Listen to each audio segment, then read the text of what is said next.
Hello friends नमस्ते। आज मु आपण मन पे नहीं आसी सागुरे तैयारी पूरा फुला फुला आ पूरा कौल सुंदर जलखियाटे जोटा कि आपण मैंने पूजा व्रत ओषा उपास आउ एमती नवरात्रि कार्तिक मास एमती आराम से खाई पारे। सागु सब बतरे खावा भल लगे केबे केबे सागुरे तैयारी एमती जलखिया भी बन खातु निश्चय आपन को पसंद आसब। तेबे जलखियाटी बनवाई आम कौन कौन दरकार आ केमती बनवा चलतु देखा यही वीडियो रे। सागु पाई प्रथमे सागुटी को आम कौन करवा गोटे 2 घंटा आगु बतुरे देथिबा। बतुरे सारिया परे 2 घंटा 3 घंटा बतुरे सारिया परे ताको आम एमती छणारे छाणीदेवा तार जमी कौन पानी अंश रही।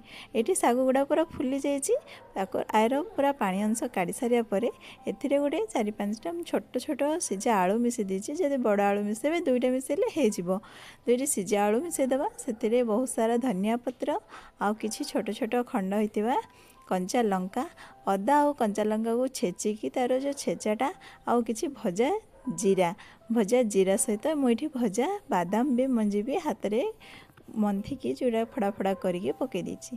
तापर क्वांटिटी देखिए आम संदेव लुण ये व्यवहार करचे। संदेव लुण व्यवहार करेंगे तापर आम हाथ में भल भाव चकुटी देवा जमी आलू आ सागु गुड़ा भी अल्प अल्प चकुटी होती भल भाव मु चकुटी देछि। एथिरे आ कौन पानी मिसेबानी सब जाक मसला को मिसईकि आम ये पूरा चकुटी देवा। ये देखो सागु आलू को मिसईकि भल भाव चकुटी देछि। पूरा चकुटी सारिया परे आम तावारे 1 चम्मच तेल पकेवा। मुझा पूरा कम तेल रे व्यवहार करछि जेमति कि आपण माने घियो रे भी बनै परिवे आउ पूरा पूरा कम तेल रे जेमति ओषा उपास रे बेसी छणा छणी तेल जिनस खाइबा भल लागेनी सेथिबे मुझा को केमति कम तेल रे बनै हेछि सेरा देखैछि। आपण माने चाहिए याको डीप फ्राई भी करि परिवे पूरा तेल रे छाणी भी परिवे किंतु मुझे तावारे पूरा कम तेल रे केमति बनिवो सेरा देखैछि। तो देखो ये 1 चम्मच तेल पकई तेल को तावारे पूरा स्प्रेड करदे। आउ जो आम चकुटिकी रखी सागु आ आलूर मिश्रण को छोट छोट एमती हाथ में टिक्की परी छोट छोट आलूर चापी चापी छोटिया छोटिया पुली परी एड़ी एड़ी चापिकी से रखीदे। देखो मुझे तावारे पकाउछि सेमती छोटिया छोटिया गोल गोल करके तावारे पकेवा। यही जलखियाटे आपण मैंने सकाळू संध्या बेले जेते बेले भी करी खाई परिवे। बेसी तेल रे छाणी थिले भी सकाळ टाइम रे खाइबा भल लागेनी सेथिबे मु एठी पूरा सेकिकी तावारे केमती कम तेल रे हबो आ जलखिया पर या को व्यवहार करिवो सेमती करछि। आपण माने चाहिले को डीप फ्राई भी करि परिवे।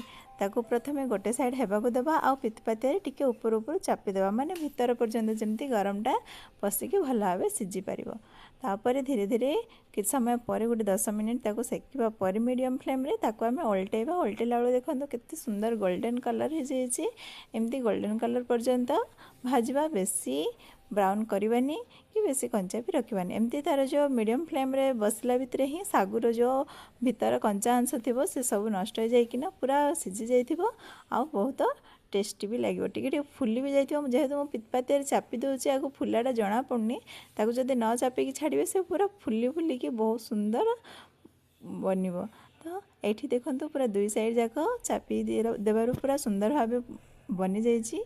पूरा गोल्डन कलर होना बहुत सुंदर देखा भी जाउछि। आउ ओषा उपास यहाँ बहुत ही बढ़िया आपण मैंने निश्चय बनइबे यही नवरात्रि रे किंबा कोनोसी ए जो कार्तिक मास आछि कार्तिक मासरे ये सब बनइबे बड़ मानक सहित पिला मानक भी खुशी लगे आ वयस्क लोक मैंने भी याको आराम से खाई पारिबे। बहुत ही नरम बहुत ही सुंदर आ बहुत ही टेस्टी जलखिया आपण मैंने निश्चय बनइबे।